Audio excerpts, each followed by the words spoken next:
ಇದು ನಿಮ್ಮ ಧ್ವನಿ. ವೇದಿಕೆಗೆ, ಕರ್ನಾಟಕ ರಕ್ಷಣಾ ವೇದಿಕೆಗೆ,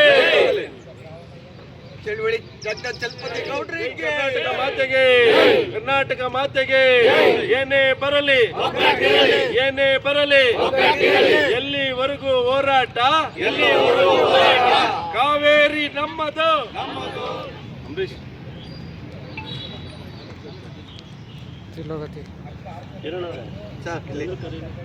ಚಂದು ಒಂದೇ ಒಂದು ನಿಮಿಷ.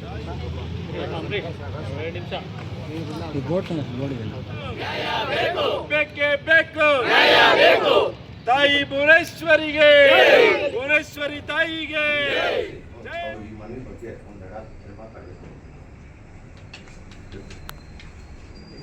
ಕರ್ನಾಟಕ ರಕ್ಷಣಾ ವೇದಿಕೆ ವತಿಯಿಂದ ಕಾವೇರಿ ನೀರು ನಿಯಂತ್ರಣ ಸಮಿತಿ ಈಗಾಗಲೇ ಏನು ನಿರ್ದೇಶನ ನೀಡಿದೆ, ಆ ನಿರ್ದೇಶನದಂತೆ ನೀರು ಬಿಡಬಾರ್ದು ಅಂತ ಒಂದು ಸನ್ಮಾನ್ಯ ಮುಖ್ಯಮಂತ್ರಿಗೆ ಮನವಿ ಪತ್ರವನ್ನು ಜಿಲ್ಲಾಧಿಕಾರಿಗಳ ಮುಖಾಂತರ ಕಳಿಸಬೇಕು ಅಂತ ಕೋರ್ತಿಲ್ಲ.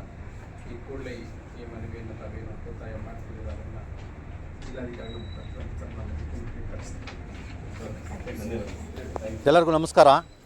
ಇವತ್ತು ಕರ್ನಾಟಕ ರಕ್ಷಣಾ ವೇದಿಕೆ ಕನ್ನಡಿಗರ ಸಾರಥ್ಯದ ಡಾಕ್ಟರ್ ಚಳುವಳಿ ಚಲಪತಿಗೌಡರ ಬಣದ ವತಿಯಿಂದ ಚಿಕ್ಕಬಳ್ಳಾಪುರ ಜಿಲ್ಲಾ ಘಟಕದ ವತಿಯಿಂದ ಜಿಲ್ಲಾಧಿಕಾರಿಗಳ ಮುಖಾಂತರ ಸನ್ಮಾನ್ಯ ಶ್ರೀ ಡಿ.ಕೆ. ಶಿವಕುಮಾರ್ ಅವರ ಮುಖ್ಯಮಂತ್ರಿಗಳಿಗೆ ಒಂದು ಮನವಿ ಪತ್ರವನ್ನು ಸಲ್ಲಿಸಿದ್ದೇವೆ. ಇದರ ವಿಚಾರ ಈಗಾಗಲೇ ಇಡೀ ರಾಜ್ಯದಲ್ಲಿ ಕನ್ನಡಿಗರ ಕಿಚ್ಚು, ಕನ್ನಡಿಗರ ಸಹನೆಯನ್ನು ಪರೀಕ್ಷೆ ಮಾಡ್ತಾರಂಥ ಸರ್ಕಾರದ ವಿರುದ್ಧ, ಈ ಕಾವೇರಿ ನಿಯಂತ್ರಣ ಸಮಿತಿ ಆದೇಶ ಮಾಡಿರೋದ್ರ ವಿರುದ್ಧ ನಾವು ಇವತ್ತು ಪ್ರತಿಭಟನೆ ಮಾಡಿ ಒಂದು ಮನವಿ ಪತ್ರವನ್ನು ಕೊಟ್ಟಿದ್ದೇವೆ. ಇದರ ವಿಚಾರ ಈಗಾಗಲೇ ರಾಜ್ಯದಲ್ಲಿ ವಾಡಿಕೆ ಮಳೆಗಿಂತ ಮಳೆ ತುಂಬ ಕಡಿಮೆ ಇದೆ. ಮಳೆ ಇಲ್ಲ, ಬೆಳೆ ಇಲ್ಲ, ರೈತರು ಕಂಗಾಲಾಗಿದ್ದಾರೆ, ಜನರಿಗೆ ಕುಡಿಯೋಕ್ಕೆ ನೀರಿಲ್ಲ, ಕನ್ನಡಿಗರಿಗೆ ನೀರಿಲ್ಲ.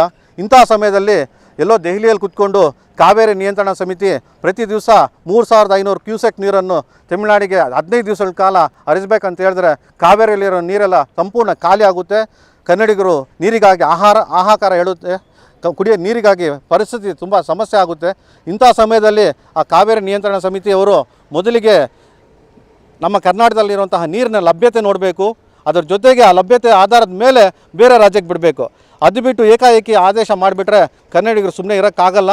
ಕನ್ನಡಿಗರಿಗೆ ಅನ್ಯಾಯ ಆದರೆ ಕರ್ನಾಟಕ ರಕ್ಷಣಾ ವೇದಿಕೆ ಹೋರಾಟ ಮಾಡಲು ಸದಾ ಸಿದ್ಧವಾಗಿದೆ.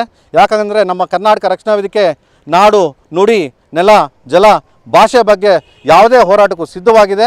ಯಾವುದೇ ಕಾರಣಕ್ಕೂ ನಮ್ಮ ಕಾವೇರಿ ನದಿಯ ನೀರನ್ನು ತಮಿಳುನಾಡಿಗೆ ಬಿಡಬಾರ್ದಂತ ಈ ಸಂದರ್ಭದಲ್ಲಿ ಸರ್ಕಾರಕ್ಕೆ ಹೇಳುತ್ತಾ, ಒಂದು ವೇಳೆ ಬಿಟ್ಟರೆ ಅತ್ಯಂತ ಉಗ್ರ ಹೋರಾಟ ಮಾಡ್ತೀವಿ, ಉಗ್ರ ಪ್ರತಿಭಟನೆಗಳು ಮಾಡ್ತೀವಿ. ಅವಶ್ಯಕತೆ ಬಿದ್ದರೆ ಕರ್ನಾಟಕ ಬಂದ್ಗೂ ಸಹ ನಾವು ತೀರ್ಮಾನ ಮಾಡುತ್ತೇವೆ ಅಂತ ಸರ್ಕಾರಕ್ಕೆ ಎಚ್ಚರಿಕೆ ಕೊಟ್ಟು ನಾನು 2 ಮಾತು ಮುಗಿಸ್ತೇನೆ. ಜೈ ಹಿಂದ್, ಜೈ ಕರ್ನಾಟಕ ಮಾಲಿಕ. ಈ ದಿನ ಮೊನ್ನೆ ದೆಹಲಿಯಲ್ಲಿ ಏನು ತೀರ್ಪು ಬಂದಿದೆ, ನಮ್ಮ ಕಾವೇರಿ ನೀರನ್ನು ತಮಿಳುನಾಡಿಗೆ ಬಿಡಬೇಕು ಅಂತೇಳಿ, ಅದ್ರ ವಿರುದ್ಧ ನಮ್ಮ ರಾಜ್ಯಾಧ್ಯಕ್ಷರು ಕರ್ನಾಟಕ ರಕ್ಷಣಾ ವೇದಿಕೆ ಡಾಕ್ಟರ್ ಚಲಪತಿಗೌಡ ಅವರ ರಕ್ಷಣಾ ವೇದಿಕೆಯಿಂದ ಜಿಲ್ಲಾ ಕಚೇರಿಯಲ್ಲಿ CM ಅವ್ರಿಗೆ ಮನವಿ ಪತ್ರ ಕೊಡ್ತಾಯಿದ್ದೀವಿ. ಏನಂತೇಳಿದ್ರೆ, ನಮಗೆ ಈಗ ಕಾವೇರಿ ನೀರು ನಮ್ಮ ಕರ್ನಾಟಕಕ್ಕೆ ತಾಯಿ ಇದ್ದಂಗೆ, ನಮಗೆ ಇಲ್ಲಿ ಕುಡಿಯೋಕ್ಕೆ ನೀರಿಲ್ಲ. ಈಗ ತಮಿಳ್ನಾಡವ್ರು ಕೇಳ್ತಾ ಇರೋದು ವ್ಯವಸಾಯಕ್ಕೆ ನೀರು ಕೇಳ್ತಾ ಇದ್ದಾರೆ.